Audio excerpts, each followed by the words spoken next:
Magandang hapon, ito po ang News TV Live. Umakyat na sa 4 ang bilang ng mga nasawi sa tumagilid na pampasaherong bus sa Daraga Albay at nasa 38 naman ang sugatan sa aksidente. Live mula sa Daraga Albay, may report si Chino Gaston. Chino?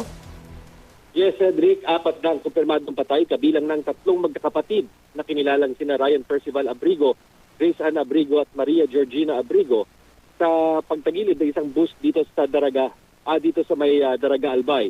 Hindi naman bababa sa 30 ang sugatan. Ang ilan sa mga namatayan, gaya ng lalaking ito na nakita namin, hindi na makausap dahil sa kanyang paghihinagpis. Isa rin kasi sa mga nasawi ang kanyang bunsong anak na si Princess Dichoso, 26 na taong gulang na buntis pa naman.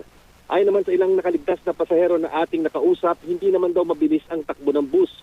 Batay sa paunang investigasyon ng PNP Albay, maring wala raw sa kondisyon ng bus kaya ito na aksidente. Kapansin-pansin kasi nabunot ang muelye sa likuran ng bus at naputol din ang drive shaft.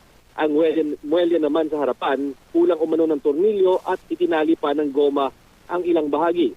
Wala rin daw plaka ang bus at nakasulat lamang ang plate number sa katawan nito.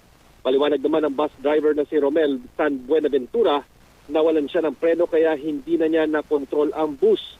Sa ngayon ay hawak na nitong Daraga PNP.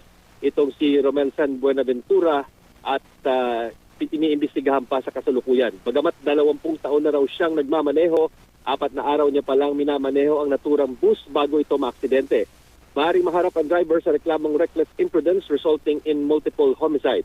Inaalam na rin ngayon ng mga pulis kung may prangkisa ang bus para makabiyahe. At yan ang latest mula rito sa Daraga Albay.